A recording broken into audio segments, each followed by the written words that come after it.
Vladimir Vladimirovich, you have already visited so many places, Valam, Kizi, Salavki. Is your choice accidental, and what are your impressions? The choice is, of course, not accidental. Since ancient times, our country has been called Holy Rus, and this had its historical and geographical reasons. But above all, this name carried a profound moral meaning.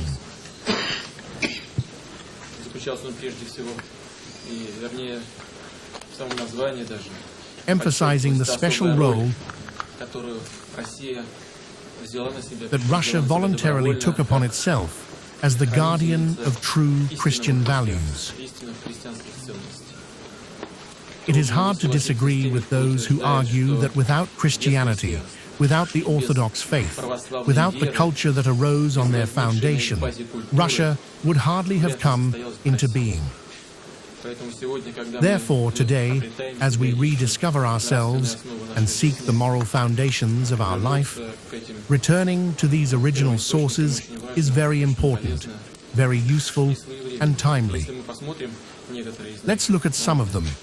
Well, for example, the Patriarch gave me several very interesting books. If we examine, say, one of these most well-known ancient primary sources, like the Sermon on Law and Grace by Metropolitan Hilarion, we will find very simple things there. It says, God saved all nations. These simple words can be explained very plainly. If God saved all nations, it means all are equal before God. It is precisely these simple but very important truths, in my opinion, that form the basis for the building of the Russian state. This is precisely what made it possible to create a powerful, centralized, and multinational state.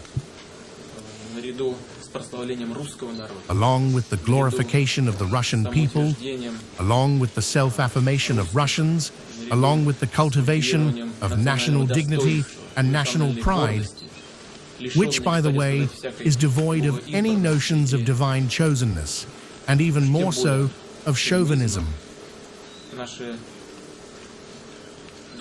Our spiritual mentors have taught us since ancient times to respect other peoples. It is precisely this that has enabled us to create both a multinational state and a unique Eurasian culture of its kind. Today, it would not be superfluous to remember this. It is very important to know. And it is precisely these moral principles that should now form the foundation of Russia's domestic and foreign policy. And among other things, it is also very interesting. What role do you assign to Orthodoxy in the future revival of Russia? I have just spoken about this. Well, that was more of the historical aspect, but this is precisely the social aspect. And I specifically said that this is exactly what should form the foundation of today's policy, both domestic and foreign, of the Russian state.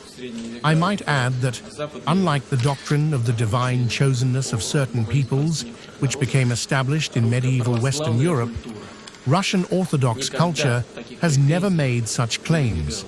On the contrary, it has always emphasized the equality of all peoples and all faiths.